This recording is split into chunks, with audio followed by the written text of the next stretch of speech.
ടിവിയുടെ മുന്നിൽ വന്നിരിക്കാൻ രണ്ടോ പക്ഷേ ആ വേപ്പ് നടന്ന സോഫയിലാക്കാതെ പോയി മേൽ എഴുതിട്ട് വന്ന് കണ്ടൂടെ? എനിക്കറിയില്ല പക്ഷെ അവിടെ ഞാൻ കാണും. ഞാൻ കുറെ തെരഞ്ഞു നോക്കി അമ്മ, ഇവിടെ കാണില്ല. റിമോട്ട് താടി. അല്ലെങ്കിൽ ഞാൻ ദേഷ്യം പിടിച്ച് നിൽക്കുക. നീ ദേഷ്യം പിടിച്ച എനിക്കതാ. ഇന്നലെ നീ തന്നെ റിമോട്ട് ഇട്ടേ, ഇന്ന് എനിക്ക് വേണം. എന്റെ തലയിലിട്ടേ നീ നിർത്താ.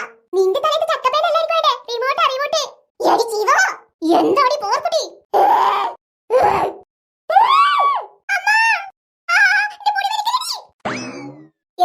എന്തുവാണ്? മരിയൊക്കെ കൊച്ചിട്ട് തലേന്ന് കൈമാറ്റിക്കോന്ന്. സ്കൂളിൽ വന്ന് കേറില്ല, അപ്പോഴേക്ക് രണ്ടെണ്ണം തുടങ്ങി. അഴുക്ക പിള്ളേര് ആ സ്കൂളിൽ എങ്ങനെ ഹോസ്റ്റലുണ്ടെങ്കിൽ അവിടെ തന്നെ നിർത്തിയാൽ മതിയായിരുന്നു. വീട്ടിൽ കുറച്ച് സമാധാനം കിട്ടിയേനെ. എനിക്കറിയില്ലെന്നല്ലേ പറഞ്ഞു കൊച്ചേ. മരിയ മരിയ മരിയ മരിയ ഹോയ് ഹോയ് ഹോയ് മരിയമ്മയുടെ കോയി പോയി ഹോയ് ഹോയ് ഹോയ്. അപ്പ ആരാ റിമോട്ട് എടുത്തേ? ഞാനാ റിമോട്ട് എടുത്തേ.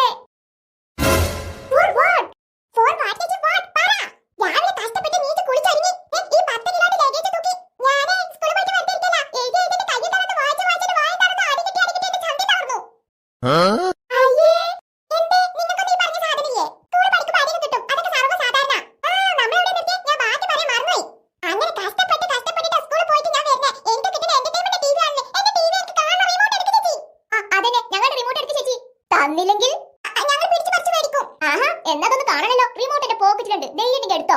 ചേച്ചി ചുമ്മാ വെച്ചിട്ടെടുക്കല്ലേ. ഞാൻ അച്ഛനോട് അമ്മയോട് പറഞ്ഞു കൊടുക്കട്ടോ. അല്ല പിന്നെ എന്താ മക്കള് പോയി അച്ഛനോട് അമ്മയോട് പരാതി പറ. പറയൂ. പൊന്നനിയത്തിമാരെ, അച്ഛനും അമ്മയും തന്നെയാ എന്നെ റിമോട്ട് എടുത്തേക്കാൻ ഏൽപ്പിച്ചേ. നിന്റെ ക്ലാസ് ടീച്ചറെ അച്ഛന്റെ ഫോണിക്ക് ഉച്ചക്ക് വിളിച്ചിട്ടുണ്ടായിരുന്നു. ക്ലാസ് ടീച്ചറെ മക്കള് നല്ല പഠിപ്പാവണ്ടേ, ഒന്ന് നന്നായിട്ട് ശ്രദ്ധിക്കാൻ പറഞ്ഞു. അത്രക്ക് നല്ല മാർക്കല്ലേ മക്കളവിടെ വാരി കൂട്ടി വെച്ചേക്കുന്നേ. ഒരു ലോറി എടുത്തോണ്ട് വരാൻ പറഞ്ഞു. അതൊക്കെ ഇട്ട് കൊണ്ടുപോവാനേ. ഇനി മേലാ നിന്നെ ടി വി കാണിക്കണ്ടെന്ന് പറഞ്ഞു. പോയി മേല് കഴിക്കാൻ പഠിക്കാൻ നോക്കടി. തൂക്കി അച്ഛൻ നിന്നെ നന്നായിട്ട് തൂക്കിയിട്ടുണ്ട്. നീ അച്ഛനോട് എന്തൊക്കെയാ പറഞ്ഞേക്കുന്നേ? നീ ക്ലാസ്സിൽ ടോപ്പറാണ്, തേങ്ങയാണ്, മാങ്ങയാണ്, ചക്കയാണെന്നൊക്കല്ലേ. അച്ഛന്റെ പൊന്നോമന പുത്രിയുടെ എല്ലാ സ്വഭാവം ക്ലാസ് ടീച്ചർ വള്ളി പുള്ളി തെറ്റാതെ പറഞ്ഞു കൊടുത്തിട്ടുണ്ട്. ഇനി നിന്റെ വളച്ചിലൊന്നും നടക്കുന്നു തോന്നുന്നില്ല മോളെ.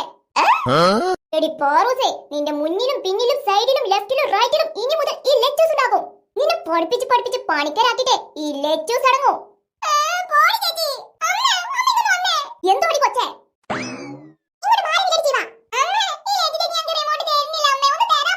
റിമോട്ട് കൊടുക്കണ്ടെന്ന് പറഞ്ഞതേ ഞാനും അച്ഛനും തന്നെയാ.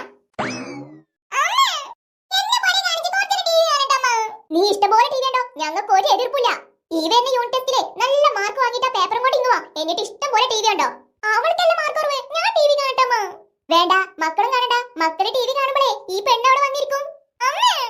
ഇനി പരീക്ഷ കഴിഞ്ഞവിടെ ഇവിടെ ടി വി ഓൺ ആക്കില്ല. ഇത് എന്റെ നിയമ. എടി ലച്ചു, ഞാൻ കുടുംബശ്രീ മീറ്റിംഗിന് പോവാ. ഈ പിള്ളേരൊന്ന് ശ്രദ്ധിച്ചേക്കണേ.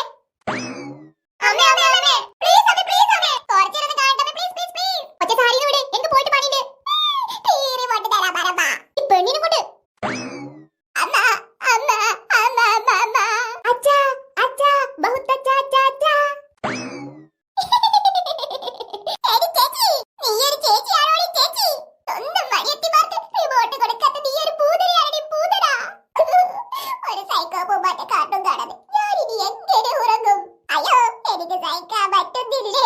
അല്ല മക്കളെ ബാഗ് എടുത്തോണ്ട് പോണില്ലേ?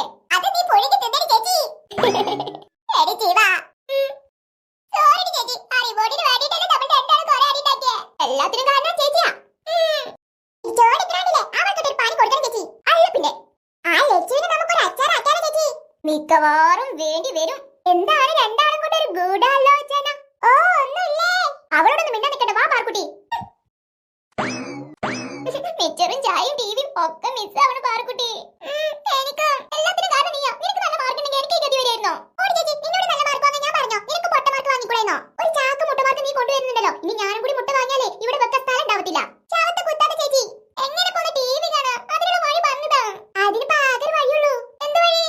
നീ നന്നായിട്ട് പഠിച്ച് നല്ല മാർക്ക് വാങ്ങാ. എന്നാലേ എനിക്കും ടിവി കാണാൻ പറ്റൂ. പഠിക്കടി. ഓ പഠിപ്പ് താരം കണ്ണു പിടിച്ച്. പാർക്കുട്ടി, എന്താ കുട്ടി?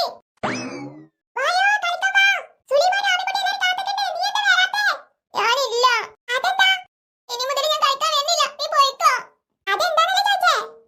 ക്ലാസ് മിസ് അച്ഛനെ വിളിച്ച് പറഞ്ഞേടി ഞാൻ പൊട്ട മാർക്കാ ക്ലാസ്സിൽ മേടിക്കണെന്ന്. അയ്യോ, നിനക്ക് അടി കിട്ടിയോ? ഇല്ല, അടി കിട്ടിയാലും കുഴപ്പമില്ലായിരുന്നു. എന്നോട് ഇനി മുതൽ ടിവി കാണണ്ടാന്ന് പറഞ്ഞു.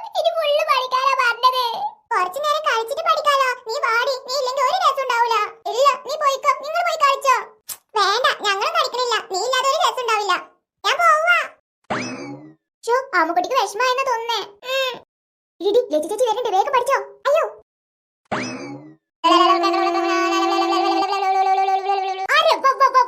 എന്തൊരു നാച്ചുറൽ ആക്ടിങ്. രണ്ടാൾ ഇതുവരെ ഇന്ന് സംസാരിക്കില്ലെന്നോ, എന്നെ കൊണ്ടപ്പോ അഭിനയിക്കോളല്ലേ. ഒന്ന് പോയി തരും ചേച്ചി, നിങ്ങൾ പഠിക്കട്ടെ. ഞാൻ ഇവിടെ തന്നെ ഇരിക്കും, ഇത് അമ്മയുടെ കൽപ്പന. നിങ്ങൾ പഠിക്കുന്നുണ്ടല്ലോ എനിക്കൊന്നും അറിയണല്ലോ. ചാരപ്പനിയാണല്ലേ? ആ അങ്ങനെയും പറയാം. ഇങ്ങോട്ട് ഇറങ്ങടി. എങ്ങോട്ട്? ആ ജനാലപ്പുറത്തുനിന്ന് ഇങ്ങോട്ട് ഇരിക്കാൻ. ഇല്ലെങ്കിൽ ഞാനങ്ങ് തലസ്ഥാനത്തേക്ക് വിളിച്ചു പറയും, മനസ്സിലായോ? അമ്മയോട് വിളിച്ചു പറയുന്നേ. എടി ചേച്ചി, നിനക്ക് ഞാൻ വെച്ചിട്ടുണ്ടാ. ഓ ആയിക്കോട്ടെ ആയിക്കോട്ടെ. ആ ബുക്കിംഗ് താടി. എന്റെ ബുക്ക് ചേച്ചിക്ക് എന്തിനാ? ഇനി മുതൽ ഞാനാ നിന്റെ ടീച്ചർ. ഇങ്ങ് തരാൻ. പിടി. എന്തിനാ മുക്കണേ? മുക്കാമുട്ടണേ കക്കൂസ് പോ ചേച്ചി. മുക്കാമുട്ടുന്നത് ആർക്കാണെന്നേ ഞാൻ ഇപ്പൊ മനസ്സിലാക്കി തരാം. ഞാൻ ചോദിക്കുന്ന ക്വസ്റ്റ്യൻസിന് എല്ലാത്തിനും നീ ആൻസർ പറഞ്ഞേക്കണം. എന്താണ് ഫോട്ടോ സിന്തസിസ്? ഫോട്ടോ സിന്തസിസാ? ഫോട്ടോ സന്ധ്യ അസീസ്. അസീസ് സന്ധ്യന്റെ ഫോട്ടോ എടുത്തു. ഏത് അസീസിന്റെ ഏത് സന്ധ്യന്റെ കാര്യം നീ പറയണേ? എപ്പോ ഫോട്ടോ എടുത്ത്? ഈ ചേച്ചി നീ എത്ര പെട്ടെന്ന് മറന്നോ? നീ അല്ലേ എന്നോട് ചോദിച്ചേ എന്താ ഫോട്ടോ സന്ധ്യ അസീസ്? എടി ഫോട്ടോ സന്ധ്യ അസീസ് അല്ല, പിന്നെ ഫോട്ടോ സിന്തസിസ്, പ്രകാശ സംശ്ലേഷണം. ഇപ്പോഴാ ഓർമ്മ വന്നേ. ഇതിനെക്കുറിച്ച് ടീച്ചർ ക്ലാസ്സിൽ എന്തൊക്കെയോ പറയണായിരുന്നു. അപ്പൊ ഞാൻ ഓർക്കത്തിലാവണ്ട ഒന്നും കേട്ടില്ല. എടി മഹാഭാവി, നിന്നെ ഉറങ്ങാനാണോ സ്കൂളിൽ വിടുന്നേ? ഓർക്കം വന്ന പിന്നെ ഉറങ്ങണ്ടേ? നിന്റെ ഒരു ഓർക്കം. ഇനി ഫോട്ടോ സിന്തസിസ് എന്താണെന്ന് പഠിച്ചിട്ട് നീ ഇന്ന് ഉറങ്ങിയാ മതി. ചേടാ, കോഴിക്കുഞ്ഞുങ്ങൾക്ക് അമ്മിണി പശുവിനൊന്ന് തീറ്റ കൊടുത്തില്ലേ? ഞാൻ ആ ലച്ചുവിനെ ഏൽപ്പിച്ച് പോയതാണല്ലോ. എടി ലച്ചുവേ, ലച്ചു ലച്ചു, ഈ പെണ്ണ് എവിടെ പോയി കിടക്കാനാവോ? പിള്ളേരെ പഠിപ്പിക്കുന്ന തിരക്കിൽ മറന്നു പോയി കാണും. അയ്യോ എന്നെ തല്ലിക്കൊല്ലല്ലേ. പറയടി, എന്താണ് ടൊമാറ്റോ? നമുക്ക് കുഴിമന്തി ബിരിയാണി കൊണ്ടുവരുന്ന ചേട്ടനല്ലേ? അത് ടൊമാറ്റോ. അതെന്ത് കാട്ടാ? കാട്ടമല്ലടി കുട്ടി പിശാചേ. ഫോട്ടോസിന്തസിസിലെ ടൊമാറ്റോ എന്താണെന്നാ ചോദിച്ചേ? തക്കാളി. ഇവിടെ എന്നെ ഭ്രാന്ത് പിടിപ്പിക്കും. അത് ടൊമാറ്റോ. വിടില്ല ഞാൻ. ഡി നീലോ, എന്തോന്ന് ബഹളം ഇവിടെ നടക്കുന്നേ? അങ്ങ് കവല വരെ കേക്കാണ്ട്. അല്ല, നിന്റെ ചെവി പൊട്ടിപ്പോയോ? പിള്ളേര് ബഹളം ഉണ്ടാക്കണമെന്ന് നീ കേൾക്കണില്ലേ? കേക്കണ്ട്, എനിക്ക് നന്നായിട്ട് കേക്കണ്ട്. എന്നാ നിനക്കൊന്നാ തല്ലും പിടിയൊന്ന് നിർത്താൻ പറഞ്ഞൂടടി. സൗകര്യമില്ല, അവര് നന്നായിട്ട് തല്ലു കൂടട്ടെ. ചേടാ, ഇവൾക്കെന്താ വട്ടായോ? പൊന്നു ബാലു, ആ പാറക്കുടിയിൽ വെച്ച് പഠിപ്പിക്കണേന്റെ ബഹളം തിരക്കായി കേൾക്കുന്നേ. ഇന്ന് ഉച്ചക്ക് ക്ലാസ് വിട്ടോ? കൊച്ചുങ്ങൾ വന്ന ആദ്യം ടി വി കാണാനല്ലോ പതിവ്. ആ പതിവ് ഞാനങ്ങ് തെറ്റിച്ചു. പാറക്കുടിന്റെ മിസ് വിളിച്ചിട്ടുണ്ടായിരുന്നു, യൂണിറ്റ് ടെസ്റ്റ് വരാൻ പോവാണത്രേ. പാറക്കുട്ടിയാണെങ്കിൽ ഒരു അക്ഷരം പഠിക്കണില്ലാന്ന്. നന്നായിട്ട് ശ്രദ്ധിക്കണമെന്ന് പറഞ്ഞേ. അതുകൊണ്ട് ഞാൻ ലച്ചുവിനെ ഏൽപ്പിച്ചുക അവളെ പഠിപ്പിക്കാനേ. കൊച്ചുങ്ങൾ ഇങ്ങനെ കഷ്ടപ്പെടുത്തണോളി, കുറച്ച് ടി വി ഒക്കെ കണ്ടോട്ടെ. നിങ്ങൾ ഒറ്റ മനുഷ്യനെടുത്തനാ ആ പിള്ളേരെങ്ങനെ വെടുത്താക്കുന്നേ. ഞാൻ എന്തെങ്കിലും പറഞ്ഞാലേ അവൾ ഈ ചെവി കൂടെ കിട്ടി മറ്റേ ചെവി കൂടെ വിടും. അതുകൊണ്ടേ ഞാൻ അവളുടെ ഒരു കള്ളം പറഞ്ഞു. അവളുടെ മിസ് വിളിച്ചതേ ബാലുവിനാണെന്നും ഇനി അച്ഛന്റെ പെർമിഷൻ ഇല്ലാതെ മേലെ ടി വി ഓൺ ആക്കിയിരുന്നു. അതെന്തിനാ എന്റെ മേൽക്കിട്ടെ? അച്ഛന്റെ പുന്നാര മോളല്ലേ, അച്ഛൻ പറഞ്ഞാൽ അവള് കേൾക്കൂ. അയ്യോ, ജനലിൽ നിന്ന് താഴെ ഇറങ്ങിക്കോ. ഇല്ല ഇല്ല ഇല്ല, വടി കൊണ്ട് അടിക്കാനല്ലേ. അടിക്കില്ല, താഴെ ഇറങ്ങാനല്ലേ പറഞ്ഞേ. അടിക്കോ അടിക്കോ അടിക്കോ ചേച്ചി, ചുമ്മാ പറയുവാ. എന്നാ പറ, എന്താ ക്ലോറോഫില്? പഠിപ്പിച്ച് ബോധം കണ്ട സാധനം. പാറുകുട്ടി, അത് ക്ലോറോഫോം. ഞാൻ ചോദിച്ചത് ക്ലോറോഫിൽ. ഇതൊന്നും എനിക്ക് അറിയത്തില്ല ചേച്ചി. നിന്നെ ഇപ്പൊ ഞാൻ കുത്തി താഴെ ഇറക്കും. എന്തോന്ന് ഇവിടെ ഒരു ബഹളം? ലച്ചു, ആ കൊന്ന് താഴട്ടെ. നീ എന്തിനാ ചുമ്മാ കൊച്ചിനെ കരയിപ്പിക്കുന്നേ? അമ്മ പറഞ്ഞിട്ടാ. അമ്മക്കും വട്ട നിനക്കും വട്ട. പാർക്കുട്ടി ഇങ്ങ് വാ. ഇല്ലാന്ന് മക്കള് വാ.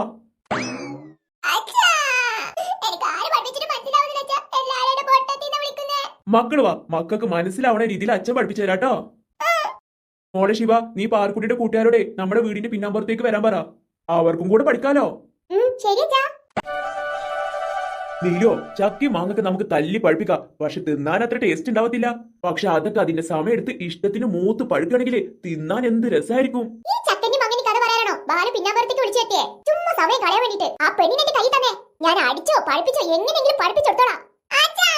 എന്റെ പൊന്നു നീലു, ഞാൻ പറയുന്നത് നീ കേക്ക്. പിള്ളേരെങ്ങനെ പേടിപ്പിച്ച് പഠിച്ചാലേ തൽക്കാലത്തേക്ക് അവർ മനപ്പാടാക്കി വെക്കും. അപ്പത്തെ ഉപകാരം ഉണ്ടാവുള്ളൂ, പിന്നെ അവർക്ക് ഓർമ്മയുണ്ടാവത്തില്ല.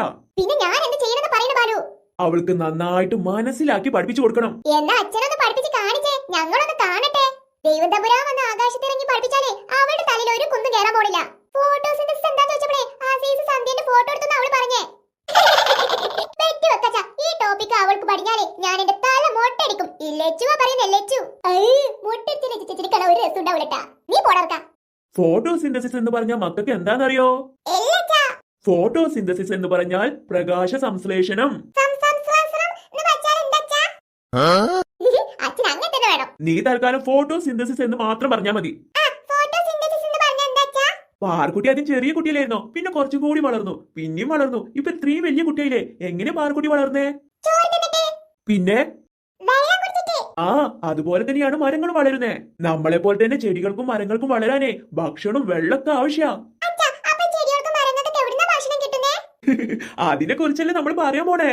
ദേ ഈ ചെടി സൂര്യപ്രകാശത്തിന്റെ സഹായത്തോടെ ചെടികൾ സ്വയം ഭക്ഷണം പാചകം ചെയ്യുന്ന പ്രോസസ്സിനെ പറയുന്ന പേരാണ് ഫോട്ടോസിന്തസിസ്. ചെടിന്റെ ഉള്ളിൽ എങ്ങനെ ഭക്ഷണം ഉണ്ടാക്കാം? അതിന്റെ ഉള്ളിൽ അടുക്കളയൊക്കെ ഉണ്ടോ? പിന്നല്ലാണ്ട് മക്കളെങ്ങും വാ. എല്ലാ ഇലകൾക്കും രണ്ട് വശങ്ങളുണ്ടാവും. ഉൾവശം ഉണ്ടാകും, പിന്നെ പുറം വശം ഉണ്ടാവും.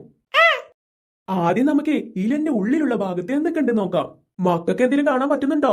ഇലന്റെ ഉള്ളിൽ എന്താ? പച്ച നിറല്ലേ? വേറൊന്നും കാണാൻ പറ്റുന്നില്ലല്ലോ.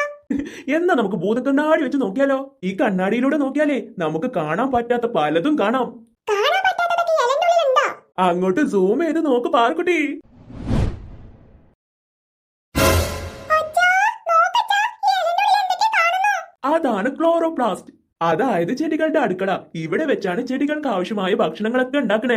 യ്യോ, ആ ക്ലോറോപ്ലാസ്റ്റിന്റെ ഉള്ളിലെ വേറൊരു സാധനം കൂടി ഉണ്ട്. മക്കളൊന്ന് സൂം ചെയ്ത് നോക്കിയേ. ഓ ഭീം കുട്ടിച്ചാത്ത സൂം. ഇതെന്താ അച്ഛാ? ക്ലോറോപ്ലാസ്റ്റിന്റെ ഉള്ളിൽ കാണപ്പെടുന്ന ഈ പിഗ്മെന്റിനെയാണ് ക്ലോറോഫിൽ എന്ന് പറയുന്നത്. ക്ലോറോഫില്ല. ആ മക്കളെ, ഈ ക്ലോറോഫില്ല ഇലകൾക്ക് പച്ച നിറം നൽകുന്നേ. അത് മാത്രല്ല, സൂര്യനിൽ നിന്നുള്ള പ്രകാശം വലിച്ചെടുക്കാനുള്ള കഴിവും ഈ ക്ലോറോഫില്ലിനുണ്ട്. ഇങ്ങനത്തെ കാര്യമൊക്കെ ചെടികൾ നടക്കുന്നുണ്ടെന്ന് ഞാൻ ഇപ്പോഴാ അറിഞ്ഞേ. ബാക്കി കൂടെ പറ അച്ഛാ, ഇപ്പൊ എനിക്ക് നല്ല ഇൻട്രസ്റ്റ് ആയി. ഞാനല്ലാതെ പിന്നെ ആര്? എലന്റെ ഉൾവശത്തുള്ള കാര്യങ്ങൾ എന്തൊക്കെയുണ്ടെന്നല്ലേ മക്കളിപ്പോ കണ്ടേ. ഇനി നമുക്ക് എലന്റെ പുറം ഭാഗത്ത് എന്തൊക്കെ ഉണ്ടെന്ന് നോക്കാം. ഓ കച്ച സെറ്റ് സെറ്റ്. ഓ ഭീം കുട്ടിച്ചാത്ത സൂം. അച്ഛാ, കുറേ ഓട്ട കാണാണ്ട്. ഈ ഓട്ടോട്ടം ഉള്ളതിന് പറയുന്ന പേരാണ് സ്റ്റൊമാറ്റ. എന്തിനാ അച്ഛാ ഇലന്റെ മുകളിൽ കുറേ ഇങ്ങനെ ഓട്ട ഉണ്ടാക്കി വെച്ചിരിക്കണേ? അതൊക്കെ അച്ഛൻ വിശദമായിട്ട് തന്നെ പറഞ്ഞുതരാനേ. മക്കളിങ്ങ് വാ. ഇനി നമുക്ക് ഫോട്ടോസിന്തസിസിനെ കുറിച്ച് പറയാം. അതായത് ചെടികൾ എങ്ങനെയാണ് ഭക്ഷണം ഉണ്ടാക്കുന്നത്. എല്ലാരും റെഡിയല്ലേ? ഒന്ന് വേഗം പറ ബാലു, കേട്ട കൊതിയാവുക. എന്തൊക്കെ അതിശയങ്ങളാലേ നമ്മൾ അറിയാതെ നമുക്ക് ചുറ്റും നടക്കുന്നേ. അച്ഛാ, അമ്മക്ക് ഇൻട്രസ്റ്റ് കൂടി കൂടി വരുവാ. എല്ലാരും ഒന്ന് ശ്വാസം പുറത്തേക്ക് വിട്ടേ. എന്തിനാണ്? ഞാൻ പറഞ്ഞ പോലെ ചെയ്യടാ. എല്ലാരും ഒന്ന് ശ്വാസം പുറത്തേക്ക് വിട്. ഇപ്പൊ നമ്മളെന്താ പുറത്ത് വിട്ടേ? കാറ്റ്. അല്ല, ശ്വാസ. ആ പുറത്ത് വിട്ട ശ്വാസത്തിൽ എന്താ ഉള്ളേ? Carbon dioxide. Very good. ദേ നോക്കിയേ, നമ്മളെല്ലാരും ശ്വാസം പുറത്തേക്ക് വിട്ടപ്പോഴേ കാർബൺ ഡൈ ഓക്സൈഡ് പോണ പോക്ക് കണ്ടാ? അതെങ്ങട്ടാ പോണെന്നോ? ഞാൻ ഇപ്പൊ കാണിച്ചുതരാം. ദേ പോണേ. നമ്മൾ പുറത്ത് വിട്ട കാർബൺ ഡൈ ഓക്സൈഡ് എലന്റെ പുറം ഭാഗത്തെത്തും. അവിടെ എന്താ ഉള്ളേ? പാർക്കുട്ടി പിടിക്കായല്ലോ. പിന്നല്ല, ഈ പാൽക്കുട്ടിയാരാ മോള്? കാർബൺ ഡൈ ഓക്സൈഡ് സ്റ്റൊമാറ്റയിലെത്തി. എന്നിട്ട് എന്താ നടക്കാന്നറിയോ? സ്റ്റൊമാറ്റയിൽ കുറെ ഹോൾസ് അല്ലേ? ആ ഹോൾസിന്റെ ഉള്ളിലൂടെ ഇലന്റെ ഉള്ളിലോട്ട് പോകും. എന്നിട്ട് കാർബൺ ഡൈ ഓക്സൈഡ് ക്ലോറോഫിലിന്റെ ഉള്ളിലെത്തും. ഇപ്പൊ ചെടിക്ക് ഫുഡ് ഉണ്ടാക്കാനേ ഒരു സാധനം കിട്ടി. ഇനി വേറൊരു സാധനം കൂടി വേണം. വെള്ളം.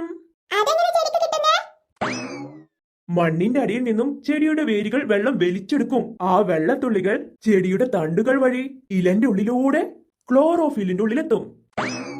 ഇപ്പൊ ക്ലോറോഫിലിന്റെ ഉള്ളിൽ എന്തൊക്കെയുണ്ട്? Very good. ഈ ക്ലോറോഫിൽ എന്ത് ചെയ്യുന്നറിയോ? സൂര്യനിൽ നിന്നും ഈ സൺലൈറ്റിന്റെ എനർജി ഉപയോഗിച്ച്, എനർജി എന്ന് പറഞ്ഞ ഊർജം, ഇനി നിങ്ങളുടെ കുട്ടികളുടെ ഭാഷയിൽ പറയുകയാണെങ്കിൽ ശക്തി. ഈ സൂര്യപ്രകാശത്തിന്റെ ശക്തി ഉപയോഗിച്ച് ക്ലോറോഫിലിന്റെ ഉള്ളിലുള്ള കാർബൺ ഡൈ ഓക്സൈഡിനും വാട്ടറിനും അങ്ങ് മിക്സ് ചെയ്ത് യോജിപ്പിക്കും.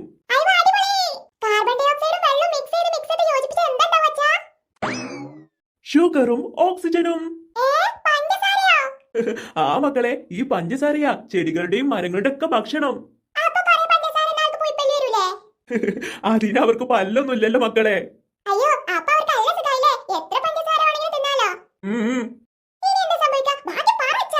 മക്കളി എലന്റെ മുകളിൽ കുറെ ഞരമ്പുകളൊക്കെ കണ്ടിട്ടുണ്ടോ? ഈ ഞരമ്പുകൾക്കുള്ളിലൂടെ ചെടികളുടെ എല്ലാ ഭാഗത്തേക്കും ചെടിയുടെ ഫുഡായിട്ടുള്ള ഈ ഷുഗർ എത്തിക്കും. അങ്ങനെ ഭക്ഷണം കഴിച്ച് ചെടി വളരും. പിന്നെ അല്ലാണ്ട് കാർബൺ ഡൈ ഓക്സൈഡും വെള്ളം മിക്സ് ചെയ്തപ്പോ ഷുഗർ മാത്രല്ലല്ലോ, ഓക്സിജനും കിട്ടിയില്ലേ? ആ ഓക്സിജന് സ്റ്റൊമാറ്റന്റെ ഉള്ളിലോട്ട് പോവും. സ്റ്റൊമാറ്റക്ക് എന്തുണ്ട്?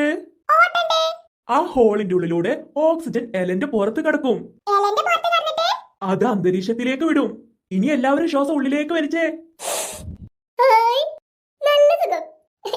നമുക്ക് വേണ്ടാത്ത കാർബൺ കാർബൺ ഡൈ ഓക്സൈഡ് നമ്മൾ പുറത്തു വിടുന്നു. അതുകൊണ്ട് അവര് ഭക്ഷണം ഉണ്ടാക്കി നമുക്ക് ഓക്സിജൻ സമ്മാനമായിട്ട് തരുന്നു. അല്ല ബാലു?